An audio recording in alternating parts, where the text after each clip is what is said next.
नमस्कार दोस्तों, मेरे प्यारे विद्यार्थियों। आज की कक्षा में मैं लेकर हाजिर हूँ हमारा राजस्थान कक्षा 8 का भाग 3 पाठ्य पुस्तक का चैप्टर नंबर 8 जन जागरण और सामाजिक सुधार हेतु राजकीय प्रयास। इस पुस्तक के सभी जो चैप्टर्स हैं वो सभी एग्ज़ाम्स कि जनरल नॉलेज की तैयारी के लिए बहुत ही इम्पॉर्टेंट है, चाहे वो आरएएस हो, रीट, पटवार, फर्स्ट ग्रेड, सेकंड ग्रेड, सभी के लिए यह चैप्टर बहुत ही इम्पॉर्टेंट है। इसलिए इस चैप्टर को रीड करना और अच्छे तरीके से समझना आपके लिए बहुत ही ज़्यादा फ़ायदेमंद है और आपके आगामी सभी एग्ज़ाम्स के लिए बहुत ही ज़्यादा यूज़फुल है। तो हम स्टार्ट करते हैं इस चैप्टर के साथ। अध्याय 8 जन जागरण और सामाजिक सुधार हेतु राजकीय प्रयास। हमारा देश एक लोकतांत्रिक देश है। लोकतंत्र में सरकार अपने नागरिकों के लिए प्रत्येक स्तर पर लोक कल्याणकारी पहल करती है। लोकतांत्रिक देश मतलब जिसमें लोगों का शासन होता है या जनता के द्वारा शासन किया, जनता के द्वारा जो चुने हुए प्रतिनिधि होते हैं वो शासन करते हैं, उसे लोकतांत्रिक शासन कहते हैं। इसमें सरकार नागरिकों के प्रत्येक स्तर पर लोक कल्याणकारी पहल करती है, यानी लोगों के जो कल्याण के लिए जितनी भी योजनाएं चलाई होती हैं वो लोगों के विकास के लिए, उनके कल्याण के लिए बनाई जाती है। ये लोकतांत्रिक देश की मूलभूत विशेषताएं हैं। हमारा संविधान सामाजिक, आर्थिक और राजनीतिक स्तर पर लोकतांत्रिक मूल्यों की स्थापना पर जोर देता है। हमारी सरकार ने सामाजिक समरसता, राजनीति और आर्थिक समानता हेतु कई जन कल्याणकारी कानून बनाए हैं, जिनका अध्ययन हम इस अध्याय में करेंगे। पहला है भूदान आंदोलन और भूमि सुधार। प्राचीन काल से चली आ रही जमींदारी प्रथा के कारण भूमि स्वामित्व की विषमता एक विकराल समस्या के रूप में उभर कर आई है। आज़ादी के बाद सरकार ने कानून बनाकर जमींदारी प्रथा को समाप्त कर दिया था, लेकिन कानूनों की आड़ में ही जमींदारों ने किसानों के पास उपजाऊ जमीन का हक होने से रोक दिया। जमीनी स्वामित्व की विषमताओं के कारण देश में कई जगह हिंसा की घटनाएं होने लगी। उसी समय विनोबा भावे ने 18 अप्रैल 1951 को तेलंगाना में एक छोटे से गांव तिरुचिरापल्ली में एक जमीन का टुकड़ा दान में देकर भूदान आंदोलन की शुरुआत की। भूदान मतलब भूमि का दान करना। इस आंदोलन का मुख्य उद्देश्य क्या था? जो जमीनी स्वामित्व की विषमताओं को दूर करना था। कई लोगों के पास कम जमीन, किसी के पास ज़्यादा, किसी के पास होती ही नहीं है, तो इन विषमताओं को दूर करने के लिए भूदान आंदोलन की शुरुआत की गई, ताकि जिनके पास ज़्यादा ज़मीन है वो जिनके पास ज़मीन नहीं है उनको दान में दे। विनोबा भावे ने भूस्वामियों से उनकी कुल संपत्ति का या कुल जमीन का छठा हिस्सा दान में देने की अपील की। पूरे देश में इस भू आंदोलन को समर्थन मिला। भूदान में प्राप्त जमीन का लगभग 1/3 भाग का उपयोग समाज के वंचित वर्ग व आदिवासी भूमिहीनों में बांटने में किया गया। विनोबा भावे की अपील पर राजस्थान के नागौर जिले में भूदान प्रारंभ किया गया। राज्य सरकार ने ग्राम दान अधिनियम 1971 भी पारित किया। कौन सा अधिनियम पारित किया? ग्राम दान अधिनियम। आज़ादी के समय राजस्थान की 75% जनसंख्या कृषि पर निर्भर थी और राज्य का आधे से ज़्यादा भाग रेगिस्तानी और सूखा था। वर्तमान में विभिन्न नई औद्योगिक व आर्थिक शक्तियों के उदय व विकास के कारण राज्य की भूमि व कृषि पर निर्भरता कम हुई है। फिर भी कृषि, भूमि व किसान राज्य की प्राथमिकता में सर्वोपरि है। राज्य सरकार ने भूमि विवादों में फंसी जनता को सस्ता, शीघ्र व सुलभ न्याय दिलाने के लिए राजस्व मंडल की स्थापना की। राज्य सरकार ने राजस्थान काश्तकारी अधिनियम 1955 व राजस्थान भू राजस्व अधिनियम 1956 लागू किया। ये 2 अधिनियम लागू किए गए। राज्य सरकार भूमि गुणवत्ता सुधारने और पैदावार बढ़ाने के लिए सिंचाई सुविधाओं, नवीन कृषि तकनीकों आदि सुविधाओं के विस्तार हेतु लगातार प्रयासरत है। अब है अस्पृश्यता उन्मूलन। आधुनिक भारत में राजा राम मोहन राय, ज्योतिबा फूले, रामास्वामी अयंगर, महात्मा गांधी आदि ने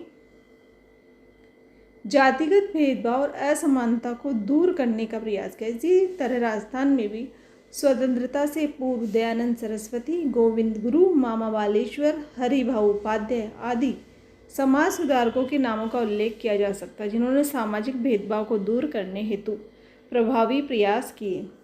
समानता लोकतंत्र का आधार है, अतः भारत के प्रत्येक नागरिक को कानून के समक्ष समान माना गया है और सभी को कानून का समान संरक्षण प्राप्त है। अर्थात संविधान के अनुसार राज्य के किसी भी व्यक्ति से धर्म, नस्ल, जाति, वर्ण, लिंग या जन्म के आधार पर भेदभाव नहीं किया जाएगा। संविधान के अनुच्छेद 17 में छुआछूत, अस्पृश्यता को दंडनीय अपराध घोषित किया गया है और अस्पृश्यता उन्मूलन के लिए भारत सरकार ने नागरिक अधिकार संरक्षण अधिनियम 1955 लागू किया है। राजस्थान सरकार ने भी अस्पृश्यता अधिनियम 1955 को अपने या प्रभावशाली रूप से लागू किया। इसी तहत राजस्थान सरकार में केंद्र सरकार द्वारा अनुसूचित जाति जनजाति अत्याचार निरोधक कानून 1989 को भी सख्ती से लागू किया, जिसमें दलितों के आर्थिक अधिकारों के संरक्षण हेतु विशेषकर उनकी जमीन पर अतिक्रमण करने वाले तथा उच्च वर्ग के लोगों द्वारा निजी जमीन से बेदखल करने वाले लोगों के खिलाफ कार्रवाई का प्रावधान है। वर्तमान में सामाजिक न्याय एवं अधिकारिता विभाग मुख्यतः शिक्षा, सामाजिक आर्थिक विकास, अनुसूचित जाति जनजाति, आर्थिक पिछड़ा वर्ग, अन्य पिछड़ा वर्ग, महिलाओं, बच्चों आदि कल्याण के कार्य करता है। महिला शिक्षा, महिला सशक्तिकरण। पंडित जवाहरलाल नेहरू ने कहा था कि आप किसी भी राष्ट्र में महिलाओं की स्थिति को देखकर उस राष्ट्र की हालत बता सकते हैं। राजस्थान के संदर्भ में पंडित नेहरू का ये कथन बहुत ही प्रासंगिक हो जाता है। यहाँ के इतिहास में कई वीर महिलाओं की गाथाएं देखने को मिलती है। फिर भी राजस्थान के समाज में पितृसत्तात्मक मानसिकता, व्यवहार, रूढ़िगत मान्यताओं के चलते महिलाओं की स्थिति बहुत ही विचारणीय रही है। यहाँ पे लिंगानुपात, साक्षरता, स्वास्थ्य, रोजगार आदि क्षेत्रों में राजस्थान की महिलाओं की स्थिति संतोषजनक नहीं थी। इसलिए महिलाओं की स्थिति को सुधारना हमारी सरकार के लिए एक बहुत बड़ी चुनौती है। स्वतंत्रता के समय देश में महिला साक्षरता दर बहुत कम थी। स्वतंत्रता के बाद से ही विभिन्न प्रोत्साहन योजनाओं के माध्यम से महिला शिक्षा को बढ़ावा दिया गया, जिसके परिणाम स्वरूप जनगणना 2011 के आंकड़ों के अनुसार राजस्थान में महिला साक्षरता दर 52.12%, जो सन 1951 में मात्र 2.51% थी, 51% थी। महिलाओं का विकास और सशक्तिकरण राज्य सरकार की प्राथमिकता में रहे हैं। सामाजिक और आर्थिक विकास की सभी धाराओं में महिलाओं की भूमिकाओं को प्रोत्साहित करने के प्रयास सरकार द्वारा निरंतर किए जा रहे हैं। अब है महिला सशक्तिकरण के लिए राज्य सरकार के प्रमुख प्रयास।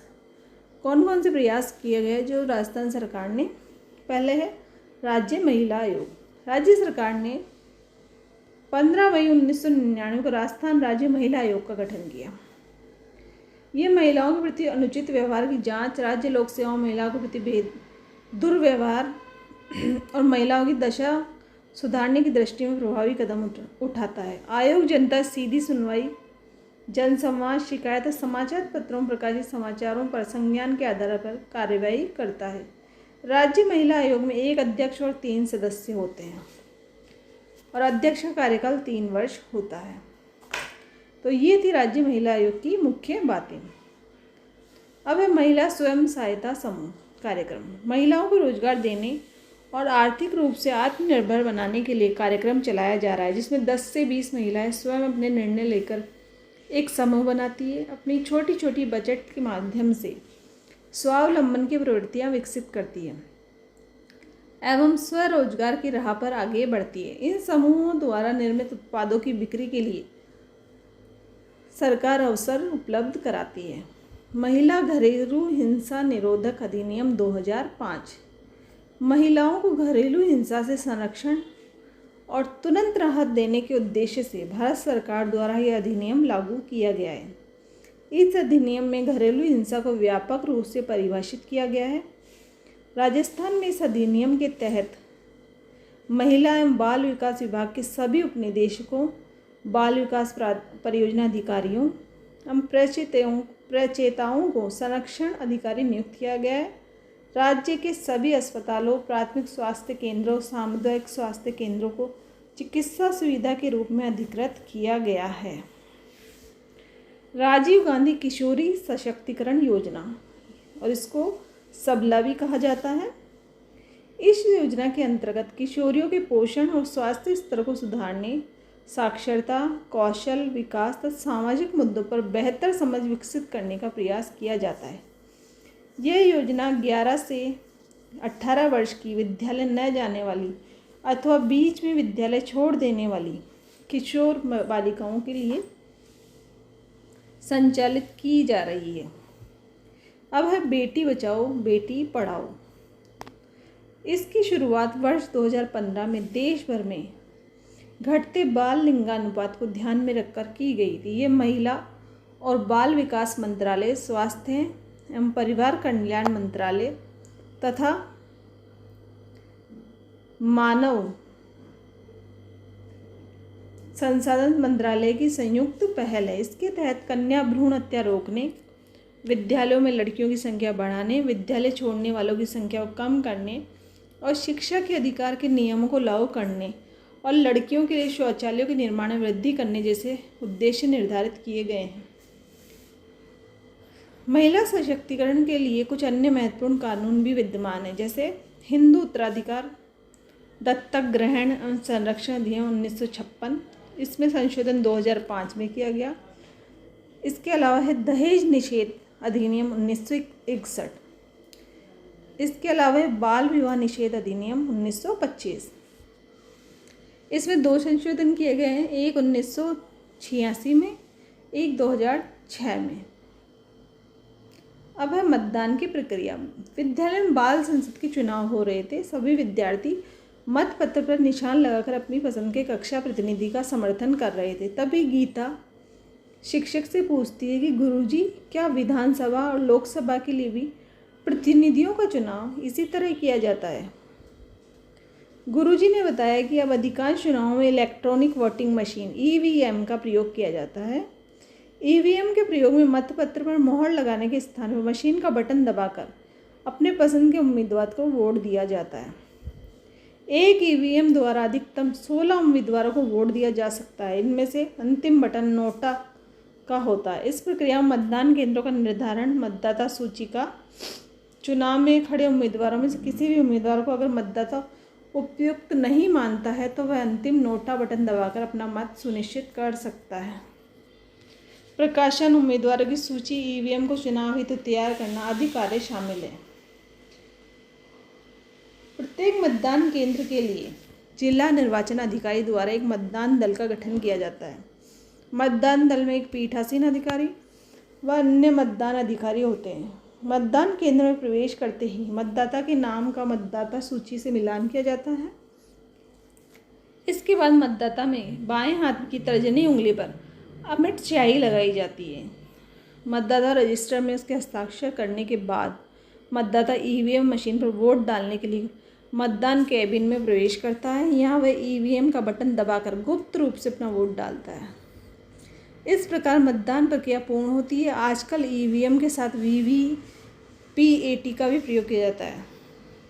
संबंधित रिटर्निंग अधिकारी अपने सम्मुख उम्मीदवार या उसके प्रतिनिधि की उपस्थिति में ईवीएम के मतों की गणना करवाता है तथा परिणाम की घोषणा करता है। वीवीपीएटी, इसका पूरा नाम क्या है? Voter verifiable paper audit trial.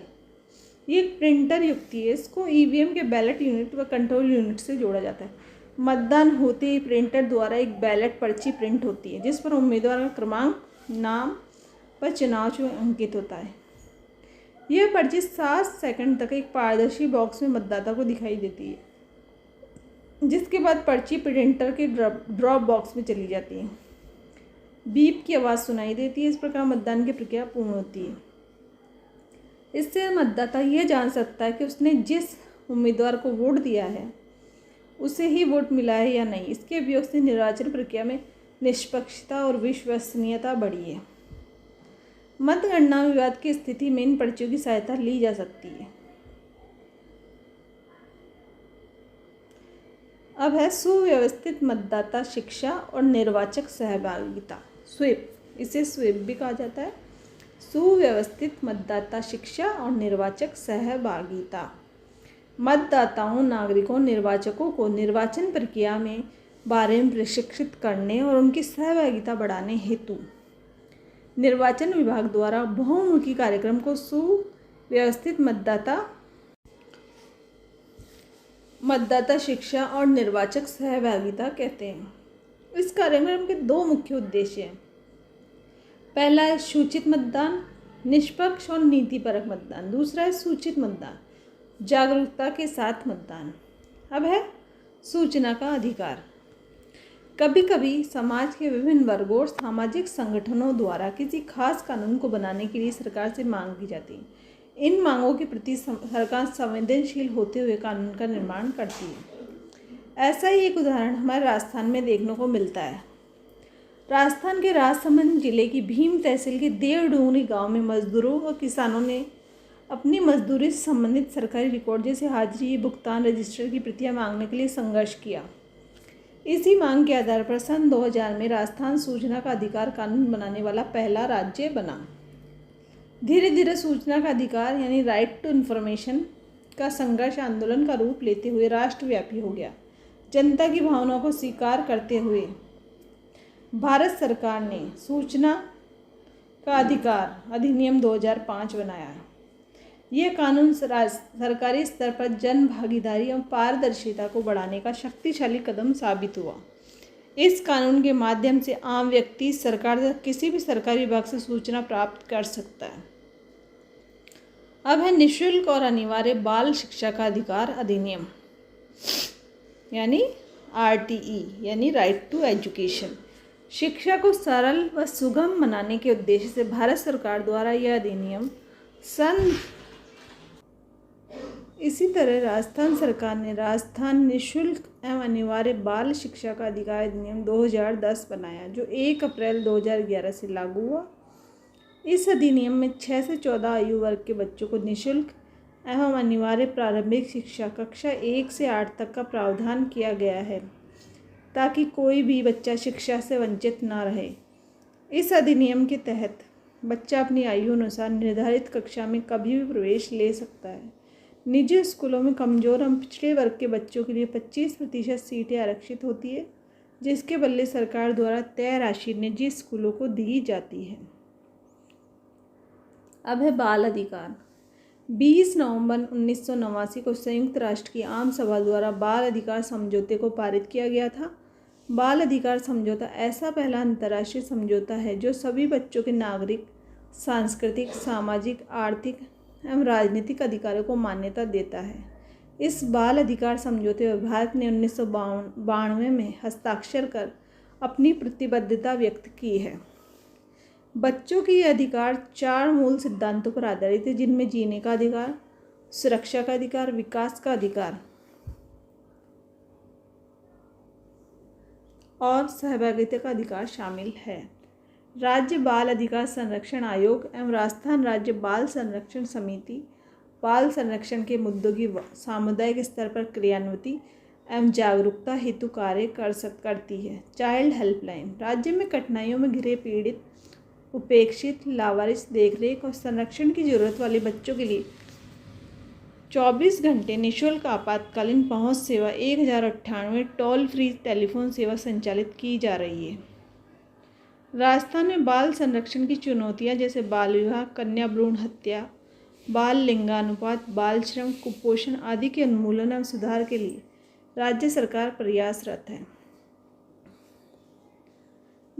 Rajasthan संपर्क पोर्टल। राजस्थान सरकार ने सितंबर 2019 को जन सामान्य की शिकायतों को दर्ज करने और समस्याओं का निराकरण करने का अभिनव प्रयास प्रारंभ किया है। इस पर कोई भी व्यक्ति कार्यालय में उपस्थित हुए बिना समस्याओं को ऑनलाइन दर्ज करवा सकता है। पंचायत समिति और जिला स्तर पर राजस्थान संपर्क केंद्रों पर निःशुल्क रूप से शिकायतों को दर्ज कराने की सुविधा उपलब्ध कराई गई है। सिटीजन कॉल सेंटर 191 से शिकायत को दर्ज कराने व उनकी सूचना प्राप्त करने की निःशुल्क सुविधा प्रदान की गई है। साइबर सुरक्षा और साइबर अपराध, ये एक तरह की सुरक्षा है जो इंटरनेट से जुड़े हुए सिस्टम के लिए होती है। इसमें हार्डवेयर, सॉफ्टवेयर और डाटा को साइबर अपराध से बचाने और सुरक्षित रखने का काम किया जाता है। बड़े बड़े कंप्यूटर विशेषज्ञ और आईटी के प्रशिक्षित लोग इस तरह के काम करने में सक्षम होते हैं। साइबर सुरक्षा हमलों के प्रकार। बदलती तकनीकी के कारण हमारी सुरक्षा हमारे लिए काफ़ी चुनौती भरा काम हो गया है। साइबर धमकियों, अपराधों से बचने के लिए हमें जानकारी को सुरक्षित करना काफ़ी ज़रूरी है। रैंसमवेयर, ये एक तरह का वायरस होता है जो कि अपराधी द्वारा लोगों के कंप्यूटर और सिस्टम में हमला करके फाइलों को नुकसान पहुंचाता है। फिर उसके बाद अपराधी कंप्यूटर या सिस्टम के मालिक से राशि वसूलता है और तभी उसके सिस्टम को छोड़ता है। मालवेयर, ये कंप्यूटर की किसी फाइल या फिर प्रोग्राम को नुकसान पहुंचाता है, जैसे कंप्यूटर वायरस, वॉर्म, ट्रोजन आदि। साइबर धोखाधड़ी, इसे ऑनलाइन फ्रॉड या चीटिंग भी कहा जाता है, जिसमें वार्तालाप के माध्यम से चालाकी से लोगों को जाल में फंसाया जाता है ताकि उनसे उनके निजी डाटा, पासवर्ड आदि की जानकारी ली जा सके। फिशिंग व स्पूफिंग इसके उदाहरण है। अब ये फिशिंग क्या होती है? ये एक तरह का ठगी का तरीका जिसमें लोगों को प्रतिष्ठित या विश्वस्त संस्थानों के नाम से फर्जी ईमेल भेजे जाते हैं। इस तरह के मेल का उद्देश्य जरूरी डाटा को चुराना होता है, जैसे क्रेडिट कार्ड या नेट बैंकिंग की जानकारी। फिशिंग मतलब मछली को जाल में फंसाना। स्पूफिंग, इसमें ठगी करने वाला व्यक्ति किसी वैध व्यवसाय, पड़ोसी या विश्वस्त होने के बहाने से किसी अन्य की पहचान या व्यक्तिगत जानकारी प्राप्त करने का प्रयास करता है। अब है साइबर सुरक्षा के उपाय। साइबर सुरक्षा के लिए अपने पासवर्ड या एटीएम पिन को गोपनीय रखें एवं समय समय पर बदलते रहें। अपने कंप्यूटर व लैपटॉप में नवीनतम एंटीवायरस सॉफ्टवेयर का उपयोग करें। किसी को भी फ़ोन या ईमेल पर व्यक्तिगत जानकारी न देवें। एटीएम व बैंक खातों से संबंधित धोखाधड़ी की सूचना तत्काल संबंधित बैंक को दे देवें। साइबर अपराध की स्थिति में भारत नागरिक national cyber crime reporting portal पर ऑनलाइन शिकायत दर्ज करवा सकते हैं। वर्तमान समय में इस राज्य के विकास के लिए ऐसे कई प्रकार के राजकीय प्रयासों की पहल की जा रही है, जिसके फलस्वरूप महिलाओं की स्थिति में सुधार हो रहा है। महिला सशक्तिकरण के लिए अनेक कार्यक्रम चलाए जा रहे हैं। प्रत्येक नागरिक को यह एहसास दिलाने के लिए कि उसका मत देश के लिए महत्वपूर्ण है, स्वीप व मतदाता जागरूकता अभियान चलाया गया है।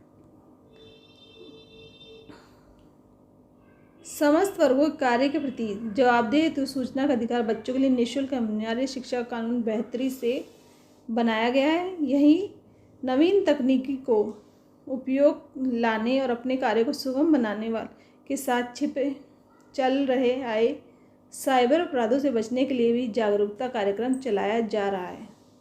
इस प्रकार से कहा जा सकता है कि जन जागरूकता एवं सामाजिक सुधार हेतु किए जाने वाले राजकीय प्रयास ही उस राज्य को प्रगति पथ पर आगे बढ़ाते हैं। अब है इस चैप्टर की शब्दावली। नोटा, इसका क्या मतलब होता है? इनमें से कोई नहीं, not of the above. VVPAT, voter verifiable paper audit trial. SVEEP, स्वस्थित मतदाता शिक्षा और निर्वाचक सहभागिता। SVEEP, systematic voters education and electoral participation programme. अब है सन 2011 की जनगणना के अनुसार राजस्थान की महिला साक्षरता दर कितनी है? बताइए। हमने अभी पढ़ा था ऊपर के पेजों में कि जनगणना 2011 के अकॉर्डिंग महिला साक्षरता कितनी है?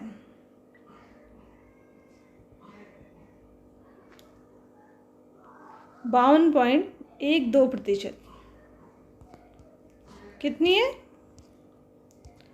52.12%।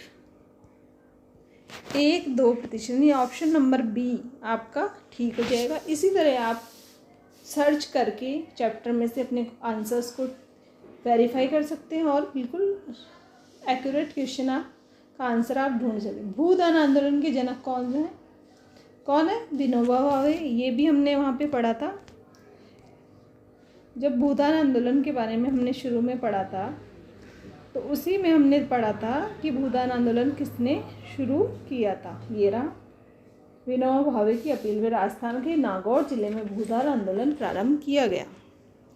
ठीक है, अब है VVPAT, यानी इसका मतलब voter verifiable paper audit trial. EVM electronic voting machine, NOTA इनमें से कोई नहीं। बाल अधिकार समझौता संयुक्त राष्ट्र संघ के द्वारा और मजदूर किसान संगठन शक्ति संगठन सूचना का अधिकार। अब स्वीप कार्यक्रम क्या है, ये हमने अभी पढ़ा ही था। बाल अधिकारों के बारे में भी ऊपर के पृष्ठों में अभी पूरे हमने पढ़ा है बाल अधिकार।